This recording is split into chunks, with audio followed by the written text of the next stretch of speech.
वालेकुम दोस्तों, अॼु साइली मची सिंध में जेको तूफ़ान हली रहियो आहे। तूफ़ान हले पियो, मिटी जो तव्हांखे ऐं जेको फसल जेको हुयो फुटी जो हुनखे वॾो नुक़सानु आहे। हुन जेको फुल बाजी आहे उहा सफ़ा जेको आहे से खणे पई ऐं मिटीअ खे तमामु वॾो नुक़सानु आहे। ऐं इहे जो बाइक जेका मिटी आहे इहा विझी पई आवाज़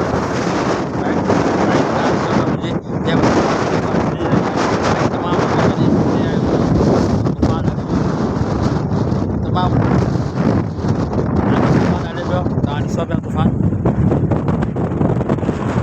तमामु वॾो तूफ़ान आहे। मिटी जो तूफ़ान जेको आहे महीननि में निकिरंदो आहे जेका नॉर्मल ज़िंदगी आहे हुनखे मुतासिर कंदो आहे। ऐं जेको फसल जेको फुटी कणिक कपा वॾे में वॾो नुक़सानु कंदो आहे।